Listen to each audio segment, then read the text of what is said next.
Howdy, folks, and welcome to the Hunting Stories Podcast. I'm your host, Michael, and today we're going to hear a few stories from Dustin Deslauriers with the Rugged Arts. Now, Dustin is a lifelong hunter who actually recently discovered a passion for archery.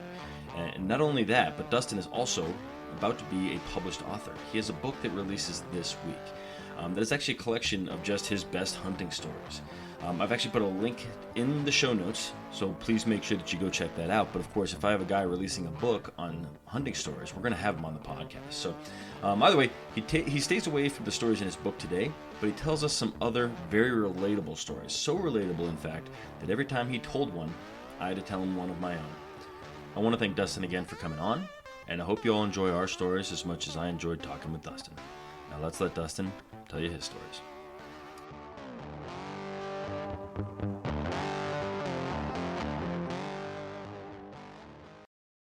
All right, Dustin, welcome to the Hunting Stories Podcast. How you doing? I'm doing good. Thanks for having me, man. I really appreciate it. Yeah, buddy. I'm super excited to have you on. I know that you have a book coming up soon. I'm not sure if this episode will come out, when you release that, or maybe a few weeks after. But we've had a couple authors on, but no one that's about to have a book out. So I'm pretty excited. And you've sent me a manuscript. It looks to me, I haven't had a chance to go through all of it yet because I've been in the woods or actually in the desert chasing antelope. Sure. But it looks to me like it's perfectly in line with what we do here, which is tell stories. So let's kick this thing off, man, with you telling a little bit about yourself so that the people that are listening can know who they're talking with. Yeah, my name is Dustin Deslauriers. I'm from Washington State, born and raised. I've been hunting since I was about 5 years old with my dad. And, the progression that goes, that most people go through over the span of their life, all those little stories that almost all life hunters have. I just kind of like took those and put them in a book. Not all of them, but quite a few of them. I was in the military. I currently work at Boeing, and I used to be a firearms instructor, and that's basically like the gist of who I am. I am a husband, and I do have 3 kids and a farm. So I can't not mention them. They are, the center of my life. So absolutely. I know how that is, man. I know how that is. So what type of hunting do you do mostly now? Are you a bow hunter, rifle hunter? So I'm predominantly a bow hunter now. I started out as a rifle hunter. I think that's probably the easiest way to get people into it. Just because actually stalking in on an animal and getting within that bow range takes some practice, to really develop a good ability to do that. Absolutely. I don't know if you're aware of this, but I actually started my hunting in Washington with a muzzleloader. Yeah. You got your work cut out for you. Yeah, no, I mean, I told the story in a previous podcast, but I've killed half an elk. But it got me hooked. And so I wasn't much of a hunter. I'm not a lifelong hunter like you are. I've only been doing it for a couple of years. But the woods of Washington, even though they're not necessarily known for their elk hunting, got me absolutely hooked on elk hunting. Yeah, I mean, that kind of depends on who you're talking to as far as elk hunting is concerned, or rather what kind of elk hunting experience you're looking for, because it is more of a jungle on one side of the mountains here than the other. And depending on what kind of experience you're after, Utah might be better, or Nevada, or, Montana, there's plenty of other places that you can hunt elk that have a far different experience. So yeah, absolutely. Cool, man. Well, I know I told you earlier, I don't want to ruin any of the stories in your book because they're obviously probably the best ones that you got, but I know that you've been doing this your whole life. So why don't you set the stage for us on your first story that you want to tell us today? Yeah, so I'd like to just kind of give the viewers kind of a teaser, if you will. I'm just going to talk about the story of becoming a bow hunter for me. Perfect. And it's pretty simple. I was a rifle hunter growing up. I got my first rifle when I was 14 from my parents. Went out and shot a whitetail. It was probably like a 60-yard shot in a little cornfield that was mowed over and whatnot. And we were just kind of waiting for the day to break so we could take a shot. And as the years went on and I transitioned from a youth hunter to an adult hunter, it became more apparent that, there's not as many GMUs that are very receptive to a weekend hunter who's, just trying to fill the fridge. If you're hunting with a rifle in Washington, you have to go after bucks mostly. I mean, there's like literally a handful of GMUs that allow doe hunting, and they're all on islands for the most part, and you got to know a guy. Yeah. So I think it was the last time I went hunting with my dad and a buddy of mine. I was on a trail and I saw a doe like 10 feet away from me on my left shoulder. And I was like, oh, snap. I was just trying to take a leak. Right. And it was in that moment I couldn't harvest her because I wasn't there to shoot does, Yeah. So I had to shoot a buck. So it was just like you have that goal right there in front of you of meat and you can't harvest it. And I was tired of taking, tag soup home.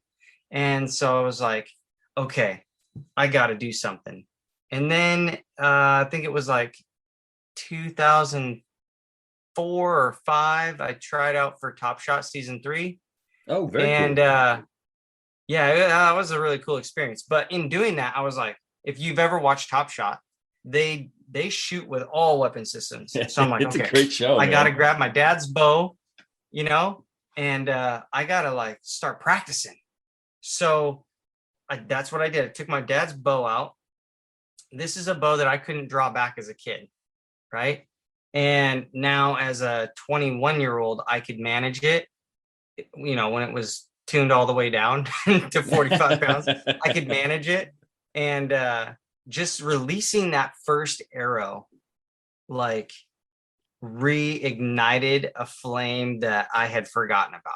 Like when I was a kid, I had, one of those standard red compound bows, and I had the banana yellow, not recurve, longbow. And that's what I grew up with, was those. And it was always kind of treated like, if you've got time, go shoot the stump in the backyard. My dad wasn't into really getting into bow hunting. I think he saw it more as like a maybe someday instead of yes right now, because he was good with a rifle. Yeah. If it ain't broke, don't fix it, right? Yeah, exactly. And that was kind of his thing. I got a couple of pictures of him in the book with one of his blacktails that he got when I was a kid. And he can make it happen. I don't know what his trick is still, but he'll make it happen. So that reignited that whole flame within me. And I was like, okay, now I got to get a bow. So I got married first. So getting a bow kind of took a backseat. Finally, I turned 30 and I was like, it must have been like a midlife crisis for me. So I turned 30 and I'm like, I'm getting a bow, dang it. I'm doing it this year. I put my foot down and I bought a Bear Authority on eBay, like bone stock, nothing, just a string, nothing. So I had to build this bow up and learn all about sights and rests and all that. And it was a really long journey. I started in February. I was going to hunt that season. And so I shot every day, because I wanted to be proficient with my weapon system come hunting season. Absolutely. So I did all that. Then I'm trying to decide where I want to hunt. I haven't had a whole lot of time to scout. So I did some e-scouting. And I went online and looked at Google Maps. So I looked at different GMUs. I ended up down in Elby, Washington. And I won't give like the exact location away, but it's LB, and there's plenty of places down there where you can be successful. We'll just say that. Yeah.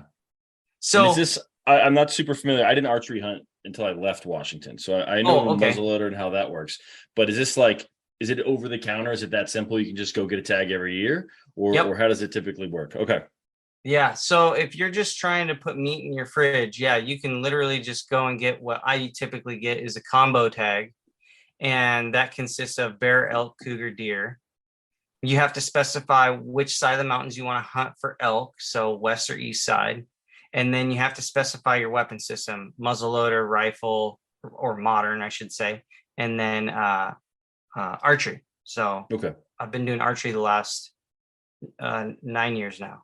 Gotcha. So that bear, do you still have that bow? Are you still using that bow? Or No. have you upgraded? So I wish I could say, yeah, just, kind of upgrade, but that costs money. So every time I've been upgrading, it's been like trade value plus a little coin. Yeah. So I've been trading my way up to what I have now, which is a Hoyt Ventum. Okay. And good bow.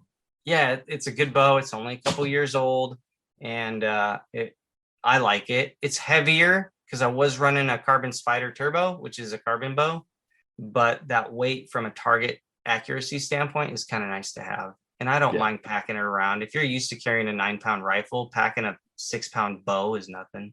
Yeah, I bought a new bow this year, so I was rocking a Parker Poison 32, which is a heavy bow. I didn't know any better though, so I walked around for a few years with it, and I upgraded to a Hoyt RX7 Ultra, which is just it's a big bow. It is carbon, but it's for a carbon, it's still pretty heavy. But 34 inches axle to axle, so it's just big. But I love it. It shoots awesome, and I couldn't have better things to say about it. It's a good bow. Side note, when that bow came out, so here in Washington, I don't know if you're familiar with the Turners. Joel Turner, who runs and operates Shot IQ, his son Bodie Turner hangs out at Archery World in Lacey. Okay. And when that bow came in, he and I were both in the shop, and he was in already shooting it right out the box. They had already set it up for him. He was shooting it. And so I was watching him shoot it. And then I shot it after him. And like the biggest takeaway I had from that bow was like how quiet it is. Yeah. Like the draw cycle to the shot, it's quiet. And then the feeling of it shooting in my hand, I was like, did that just go off? Yeah. Yeah. I was so amazed. Yeah, I actually, so I shoot lefty. So it was a little weird when I went to go shoot my bows, and we were getting off track here. So we'll get back to your story in a second. Right. I went to No Limits in Denver, and I was like, I just want to try every new bow. And so I tried them all, but they didn't have any left-handed bows. So I shot every one of these bows right-handed, which was weird, super weird. And I'm not left-handed, I'm left eye dominant, but I've never shot a bow anything but left-handed. Ooh, you're a rarity. Yeah. So, but man, it was I would say it and the Matthews, the new Matthews were the ones that I was like, I love both these bows. They're both the phenomenal. V3. I think the 33X. I think it's 33, maybe 31. But yeah, the V3X. And I just really like the feel of the RX7 Ultra in my hand. It felt awesome. And well, I mean, they're both good bows. You can't go wrong either way. Yeah. But yeah, it's a heavy bow. I mean, for a carbon bow, it's heavy, but that's just because it's it's a big bow. I have a 31.5-inch draw. So yeah. I mean, you look like a big guy. Not big. I mean, like tall. Yeah. But yeah, man. Okay, back to your story. So I went off track on bow talk there, but you got your bow, you got it all set up. You were hunting in an area you're not going to share. Yeah. Well, I mean, it's LB, and LB is not huge. So if you're familiar with the Washington area, you can kind of figure out where to go hunt for deer in that area, because there's a lot of deer down there. So I thought and part of the way I was able to figure that spot out was I was looking at harvesting reports. And so I was noticing like the percentages of hunters successfully harvesting in certain GMUs. And I was like, okay, I'm going to go hunt. I try and look for GMUs that are like 30% or better take home, because that means, three or more guys out of 10 are getting an animal. So, okay, cool. I got a chance. I'll take those odds. Yeah, I like those odds. So I head down to LB, and I was going to meet up with my buddy, David, who's actually my co-host on the Rugged Arts podcast, and does all my YouTube stuff with me too. I was like, David, let's go down, check this spot out. And he's like, okay. We had some confusion on where we were meeting, and he never showed.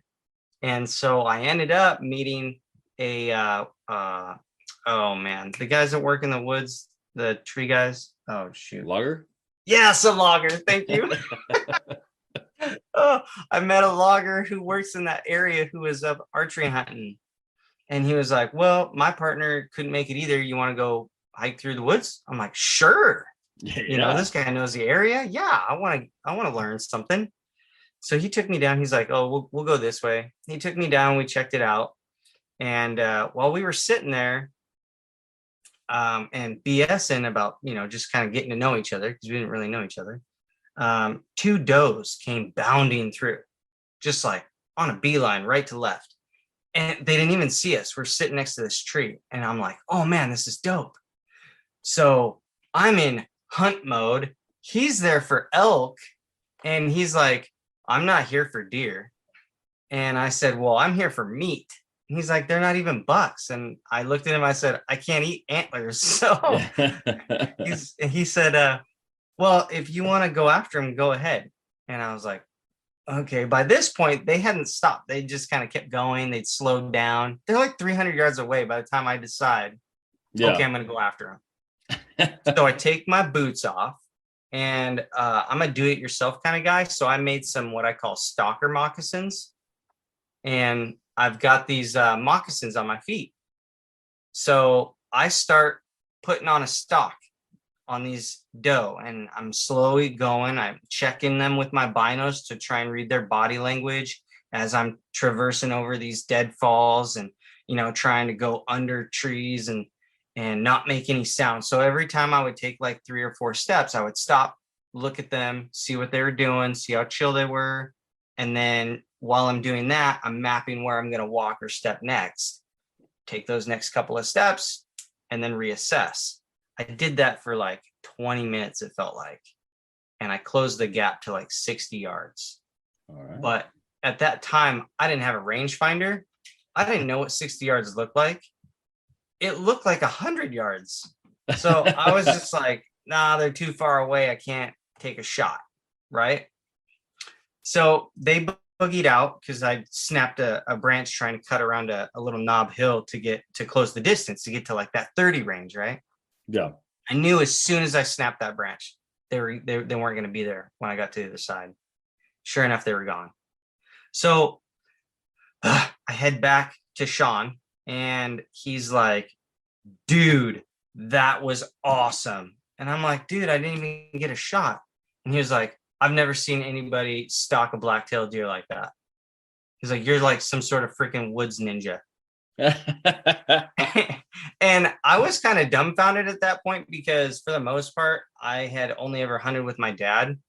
And so I'm kind of used to certain things being a norm for me, like being able to do what I did. 3 or 4 steps, read body language, move, assess, keep going, right? Don't rush the stock. But for him, that's not what he was used to seeing. And so that was kind of a learning moment for me. I was like, oh, wow, not everybody knows how to do this. Okay. Now, is that something that you just naturally knew, or is that something your dad kind of impressed upon No, you? so my dad taught me that. Like when I was a kid, what my dad would do is we would go out in the woods and he would say, step where I step. And we would go, because I would just step wherever as a kid, not knowing. I would break every branch. Yeah. Being so loud and obnoxious, like that scene in Avatar, Yeah. And so he said, you have to step where I step.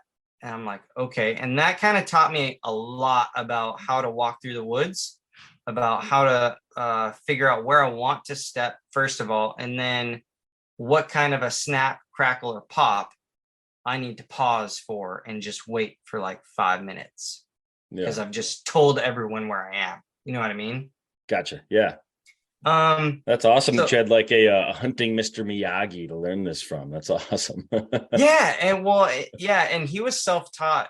His dad never really took him out. He's kind of like you. He started hunting just before he met my mom, really, in his like late teens, early 20s. And he kind of would go out with buddies and whatnot. But for the most part, he was a road hunter, and then he would spot and stalk. He never really sat in a tree stand or anything like that. So I learned how to be a bow hunter with a rifle. Yeah. So I don't think I ever saw him take a shot longer than 150, maybe. Wow, that's pretty impressive. Yeah. So moving forward, Sean was impressed and I was dumbfounded. And I was like, okay, I just learned some major things though, where to be and when to be there. Right. Because I looked at my clock on my wrist and was like, okay, it's 6 a.m. I know they're going to come through this area around 6 a.m. So the following weekend, I call up my dude, David, and I'm like, dude, I'm getting a deer this weekend. Are you coming? And he was like, yeah. I called my other buddy and he was like, I'm busy. I'm like, okay, well, it's going to be me and David. So me and David, we go back out the following weekend and we were late getting there. I wanted to be in at that spot at 5 a.m. So like they would just come bounding in again like they did the first time. No, we got there at 6 and headed in. And I can't really explain. I can't remember why we were late, but we were late. And so we head down the trail, and it was just an old logging road that we were walking down. But on the left side, it kind of banked at like a 30-degree angle. It was pretty steep. And there would be like hallways of clear cuts, if you will, in between these trees. So we're looking down these like little hallways to see if there's any deer. There's fog. It's lifting, but there's a little bit of fog, right? And the sun is like just starting to come up behind us. So I'm like, okay, this is still kind of good. So we get walking down the road, and so you've been hunting like 5 or 6 years? Yeah. Yeah. I think this year will be year 7, but the only ones that really count are my 4 of archery. So this year will be year 4 of archery. Have you started to feel like you've developed like a woods sense? Like you get into an area and you're like, oh man, I'll bet there's deer here right now. Like you just get that overwhelming feeling. I don't think I'm quite there yet. Okay. I've had that feeling, but it's not a regular feeling. So either I'm hunting in terrible areas or I haven't learned that yet. Could be either one. Yeah. I mean, I've met a couple hunters that like sympathize, but they're generally lifers, like people who grew up and have spent like a lot of time in the woods. Yeah. I don't know how to explain it other than to just like have a feeling that like you're not alone.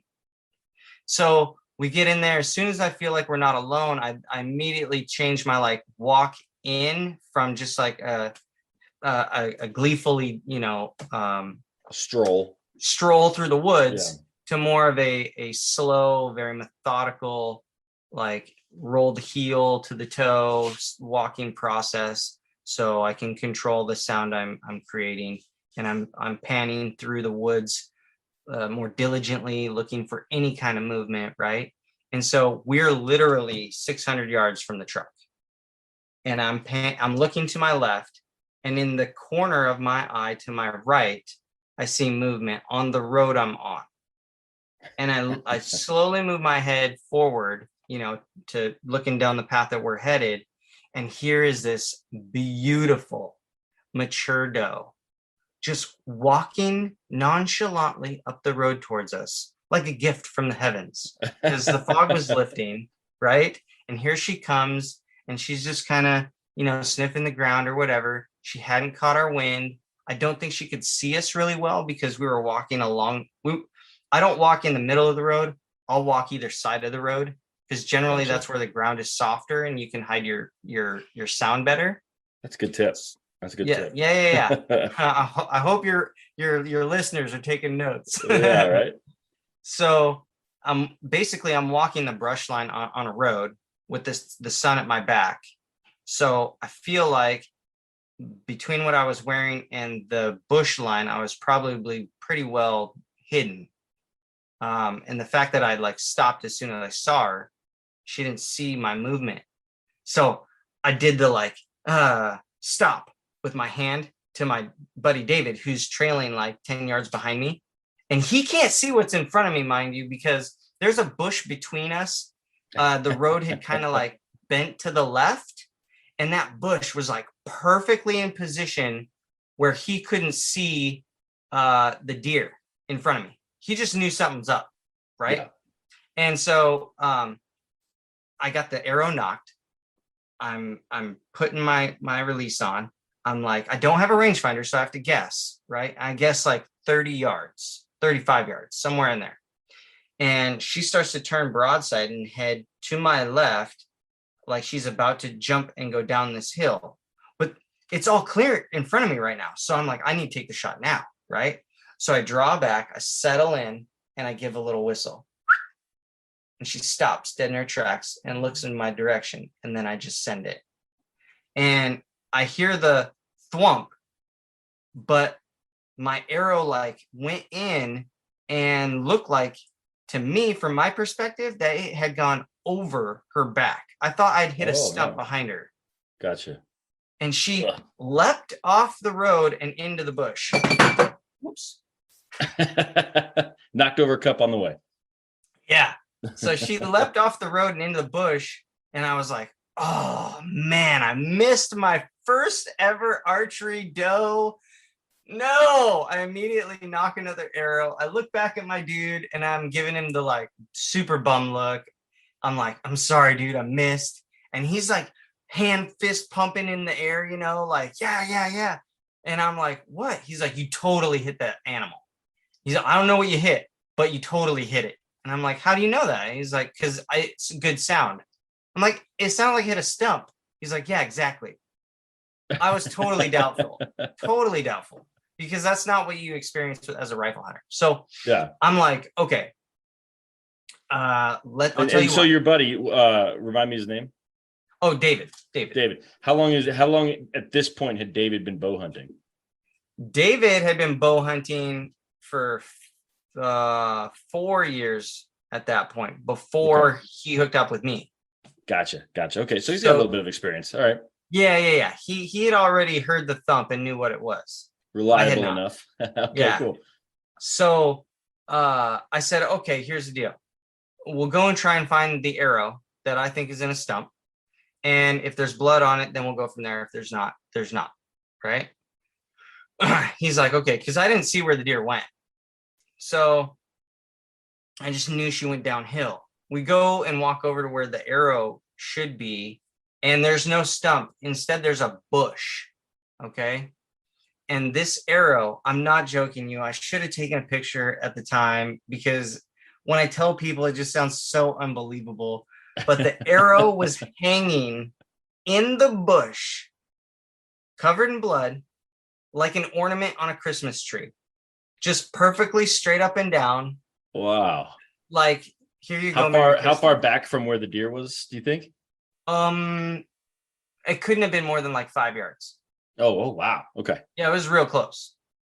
And it was super easy to find, because it was just, like I said, it was just a red glowing like arrow hanging in this bush. It was so crazy to see. I'd never seen anything like that before. So as soon as I saw that and I saw the color of the blood, I knew I had a good hit. Yeah. So I was like super jacked.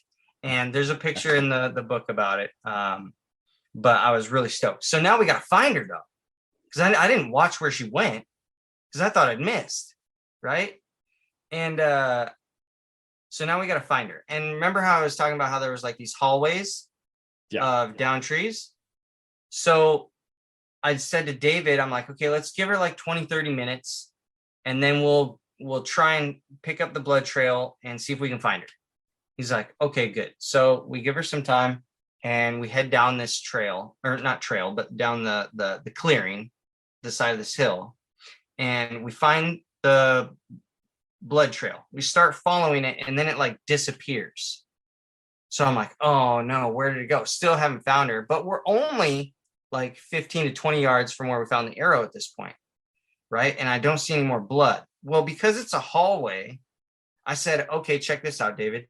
You go down the right side of this tree line here, down this hill of this hallway of clearing, and I'll go down the left side. And if she went left or right, we should find the blood trail. And then we'll go from there. He's like, okay, good. So we start heading down. It didn't take us very long before we found her in the middle of this clearing, piled up next to a log, a downed log. And she looked just like the log as far as like the color tone. Yeah. So that's why we didn't see her right away. But she went from the top of the hill where I shot her, or rode, to where she laid. It was like 90 yards total, but I'm pretty sure she probably slid 30 of that down the hill. So then we had to pack her out, and we didn't really have much to do that. So we hooked her up. Like, what I did was I took a log, not a log, more like a stick. And we cut a hole in her legs Okay. and strung her up on the pole, just like you'd see in the old cartoons, and walked her out that way after we gutted her so she wouldn't weigh as much, and walked her back to the truck and went home. And I was That's done awesome, hunting by 7:45. There you go. And you filled the freezer. Look, I you did filled what the you're trying to freezer, do. my first ever deer archery tag. It was so awesome. And from that moment on, I knew I was supposed to be a bow hunter. Ah, that's awesome, man. That's a great story. It's awesome to hear people's moment that they like fall in love with either hunting as a whole or specifically archery hunting or rifle hunting or whatever it may be. Those stories seem to be a common theme when people come on here and want to tell their favorite stories. But let's jump into the next one, man. I don't know if you have anything specifically in mind. I know that you told me that you had one terrible season you maybe wanted to tell me about. Oh, yeah. Yeah, thanks for the reminder. Yeah, we can go over it. You're like, oh, thanks. Yeah. Mhm. I want to be reminded of this damn There's year. many layers to it, so it'll make for a good little story. Set the stage. Okay, so ever since I was a kid, my dad would like take time off work in like the beginning of the season, and we would go on like a 3 or 4 day hunt. Okay. And when I became an adult, I can remember like looking forward to that.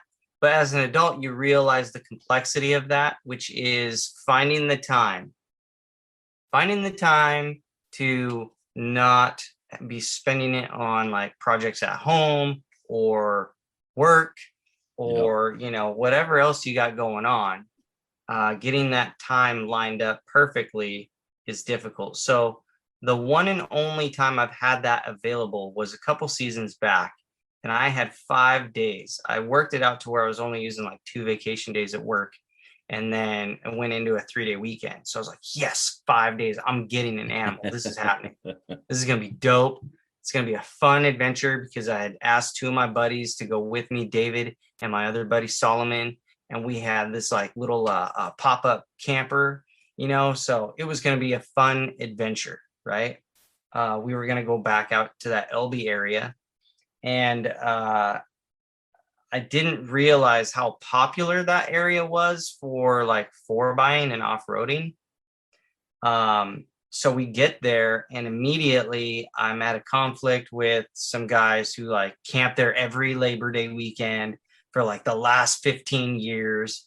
And they go wheeling and they usually do it at night. Like they wheel all night. And maybe you do this, I don't know, but this is the first time I'd ever heard of this. But they had like those 54-inch light bars across the top of the truck. They look like disco balls rolling through the woods. And they got their music. Remind me, I've got 2 stories that are, you've already pinged 2 stories here for myself. So I'll tell them when you're done here, but go ahead. All right. They've got their music just like cranked in their rigs. And I'm just like, this is a good example of where rifle hunters and archery hunters and muzzleloaders, for that matter, need to like meet in some sort of a meeting and go, hey, okay, during my dates, please don't be out in the woods shooting to sight in your rifle or wheeling or any of that stuff, scaring off all the animals for me. I really appreciate it if you didn't do that. But anyways, so there was that. So I had to move my spot, which is whatever. I mean, a good hunter can make do with a bad situation. So I said, okay, I'll move down the road a ways, but I was gonna still hunt in that area, even though they would be wheeling all night. So my buddies show up, and the one buddy says, I invited a 4th party. And that, like maybe you don't know, but when someone invites, whether it be directly or indirectly, a 4th party that nobody else in the group has met before, that can go one of 2 ways, good or bad. Yeah. So this didn't I'm shaking go my well. head because I'm with you, man. I don't invite anyone to a hunting party unless my hunting party. We'll basically take a vote on someone else joining. It's sacred, Like I've had again. Now I have 3 stories I got to tell about exactly that. So, but continue. You better be taking notes over there, right? Oh my goodness! So you don't forget, because you're gonna forget. I might. Fine. I'll take notes. Go ahead, though. Yeah, you should be taking notes while you do that. Anyways, so I'm not going to mention names because the guy's a really cool guy. You know, he's got a good heart and everything. He just didn't work well in that situation. And so he shows up, and we're kind of feeling him out. You know how it goes. Yeah. And we quickly learn that the only hunting he's ever done is from a tree stand with his grandpa. And it's usually like rifle hunting, which means he's freezing his tail off in October in a tree stand, you know, waiting 8 hours for maybe something to show up. So ground and pound, if you will, is way different for him. He was not dressed for it. He had on like winter attire, a onesie camouflage suit, like he was the little kid from the Christmas Story, you know. He just looked like a State Puff camo man. And so we're like, day one, we're out there walking around and he is burning up. He's sweating so hard. I felt sorry for the guy, but he didn't have any other camos. So it's like, what are you going to do?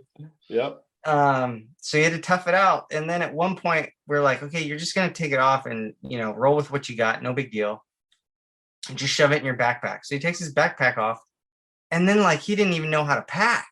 He had like, you know, those, the mosquito, citronella thingies or propane deals that you carry on your hip. Yeah. Yep. He had like 40 refills for that thing when he maybe needed one, and it was just like taking up his whole bag. That's and then awesome. He had like a bunch of other stuff that he wasn't going to need at all. And I felt so bad because he's carrying all this weight that he doesn't need. And it just, you know, that was another example of like somebody not knowing who I felt like maybe should have known. And yeah. Well, you never know. I had a buddy that I invited hunting for the first time. He's actually still my hunting buddy, but the first year he showed up, he was like, what do I need? He drove in from Texas, and I'm like, I got you. Just bring some food for yourself. He brought a 40-pack of candy bars. That is it. And I was like, all right, for my own heart. Like, I was like, delicious, man, but you are going to crash. I was like, this is not acceptable. I was like, I got enough that I'll share, but we got to talk about this. This guy didn't bring anything. He didn't bring any food. He was only supposed to be there for one day. He stayed for all 5. And I was just like, one day bled into another. And I was like, dude, you need to tell the guy that invited him. I'm like, bro, you need to talk to this guy and find out what's the deal. Like, how many more days do we got to deal with this?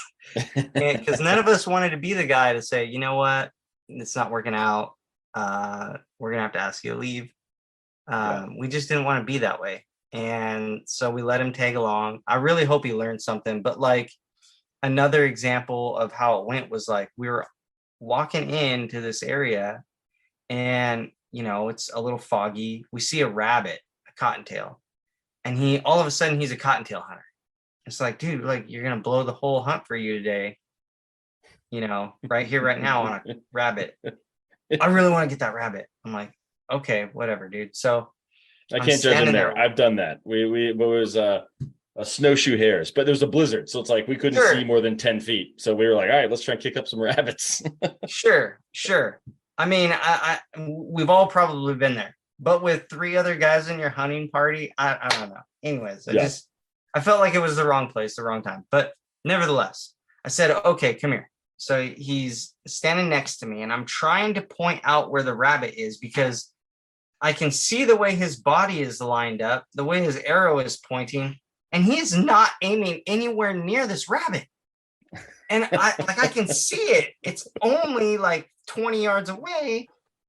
Why are you aiming way over here? I'm like, as I'm reaching out over his shoulder to like try and point at where the rabbit is, he sends it and totally douches an arrow, and you're not going to find it. It's toast. You know, it hit the dirt. So your broadhead's garbage and your shaft is done.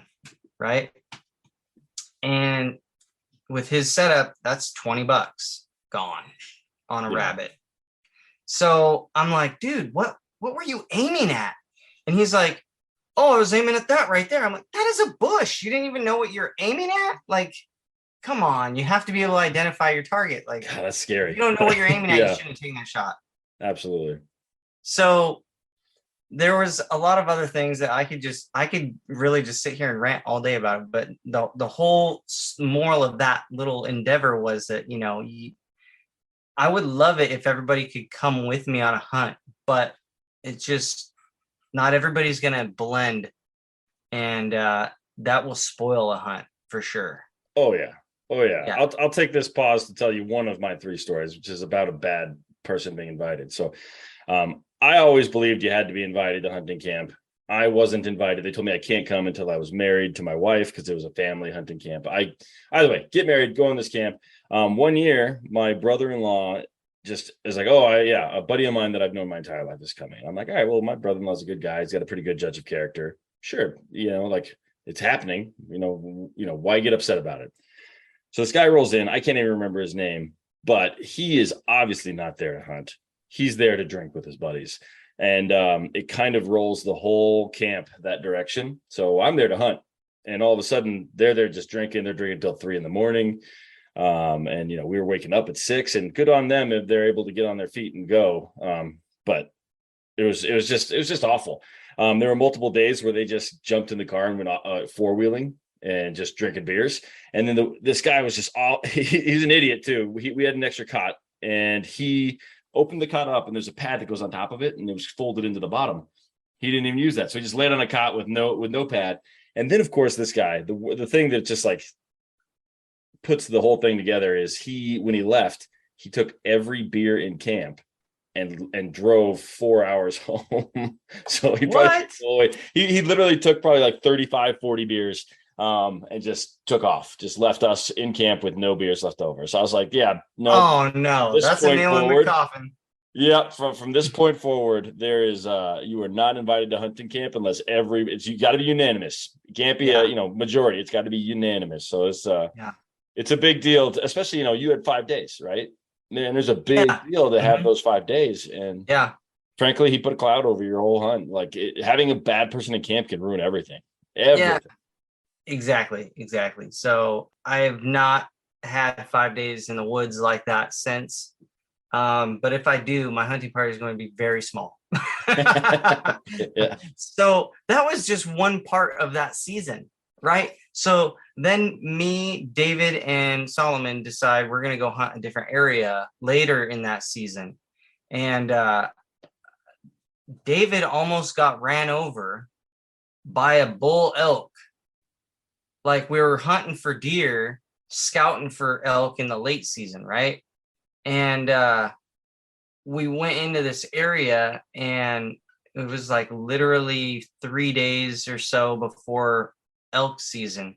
And he decided to take here's a tip for all you hunters out there. If you're hunting with a group and you are in last place in your little line of guys, okay, you're bringing up the tail end, so to speak.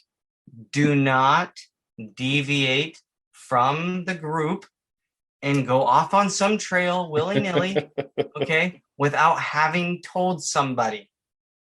Because me and Solomon spent an hour and a half or 2 hours scouring the woods trying to figure out where he went.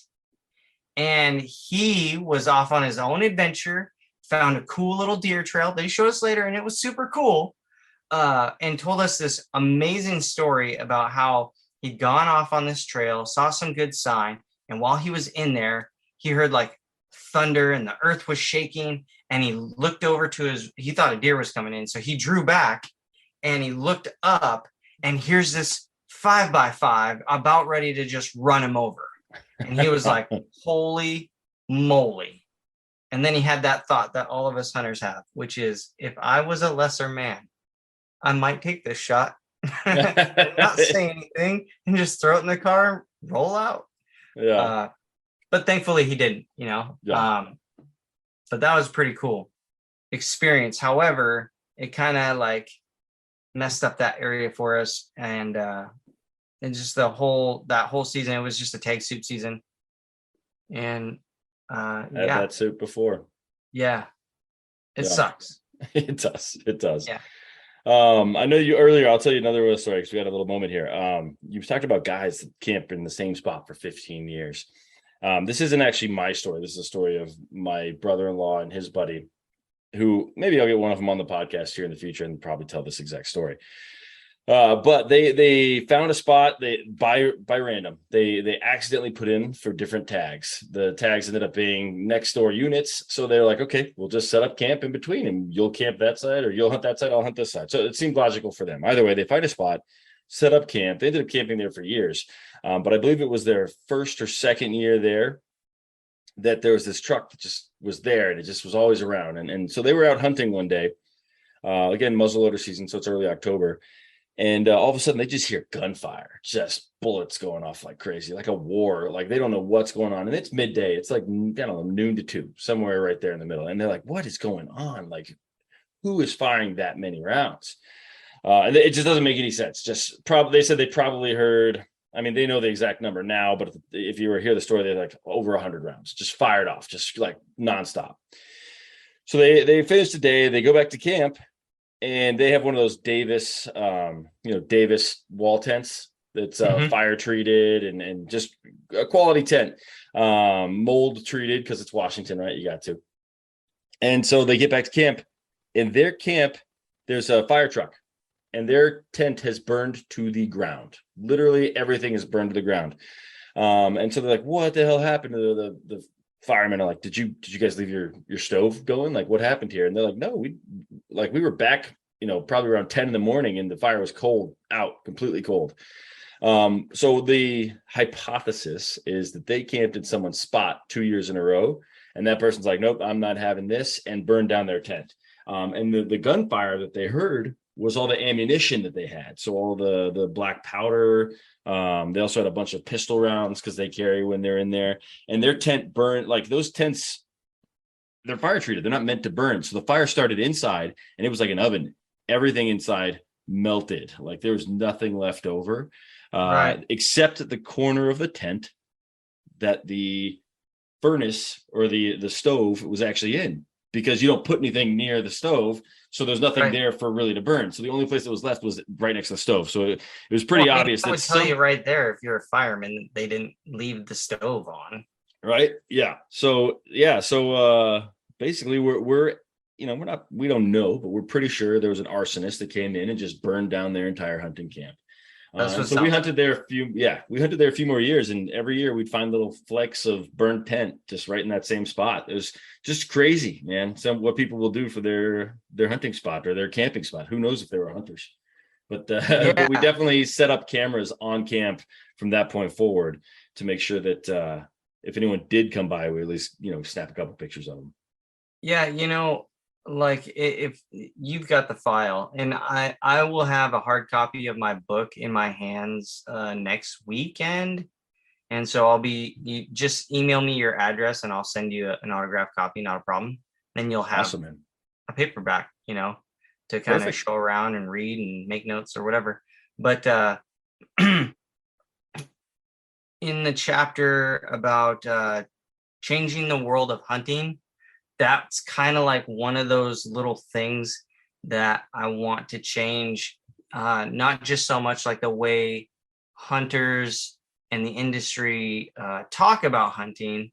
Say, for instance, the word kill.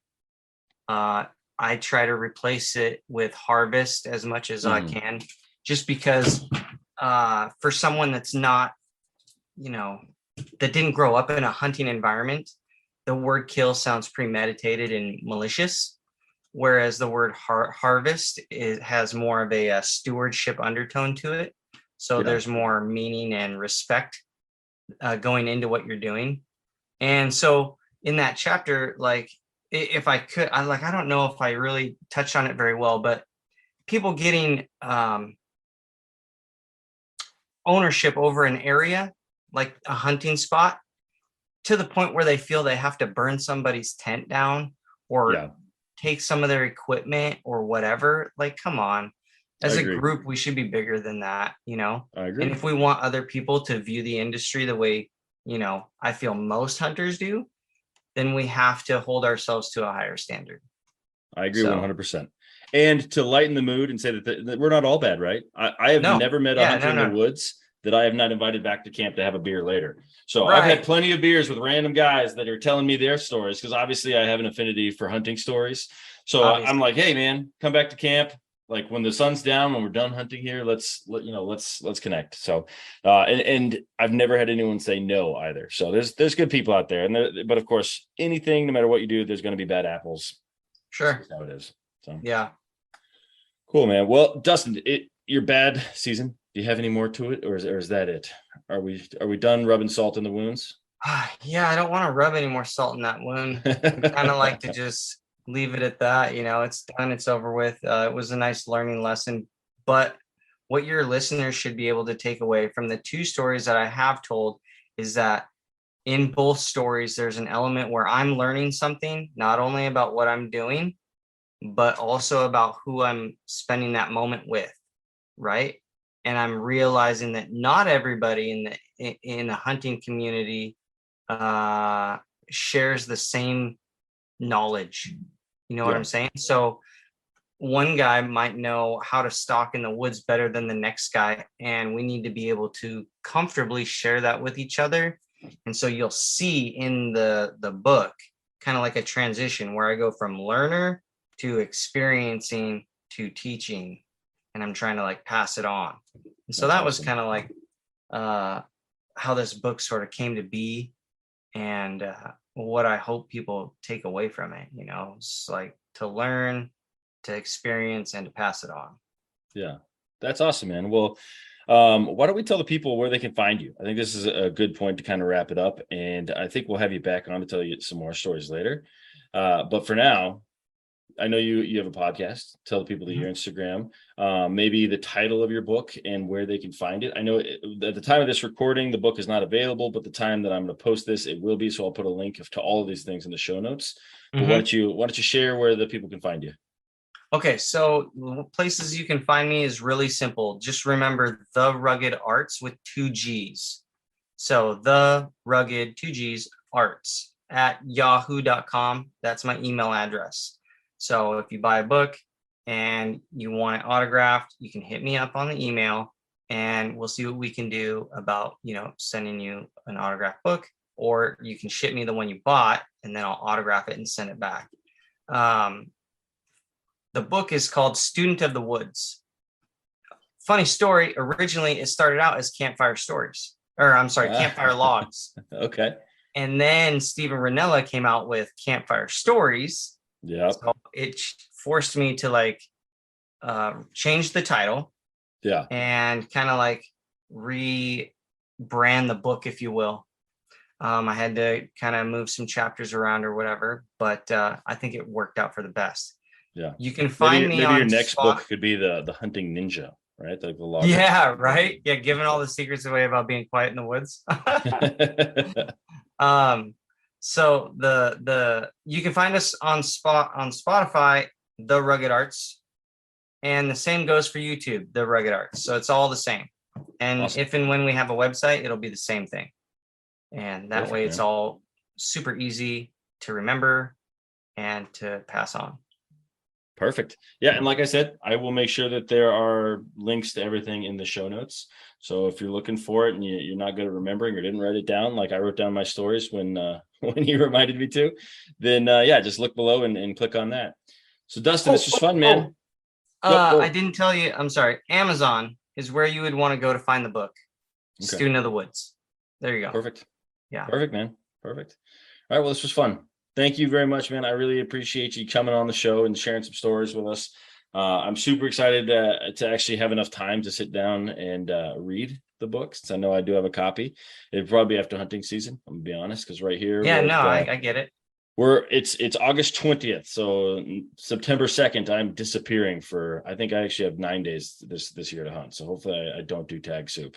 We'll see. Yeah, well, hey man, good luck. Hunt hard, hunt smart, and be safe. You know what I'm saying? So. Yeah, I'm just going to cross my fingers and hope I'm half as quiet as you. So thanks again, Dustin. I appreciate it. Yeah, anytime, man. All right, guys, that's it. another bunch of stories in the books. Speaking of books, Dustin's book is titled Student of the Woods. I believe at the time that this is released, it will be available. Please check the show notes for links to all of Dustin and the Rugged Arts. They have a YouTube channel. They have a podcast. Of course, his book. There'll be an Amazon link. I highly encourage you guys to check it out. I'll be honest, I have not read it yet, but that's because it hasn't been released. He sent me a copy, but here we are right at the beginning of antelope season, about to dive into the elk woods. So it's going to be on the shelf for me until probably October, but I'll make sure to give a review at that point. So I want to thank Dustin again for jumping on the podcast. It was really fun talking to him. He was as excited as I am to tell a couple stories. So again, Dustin, thank you very much. I hope you all enjoyed hearing from him as well.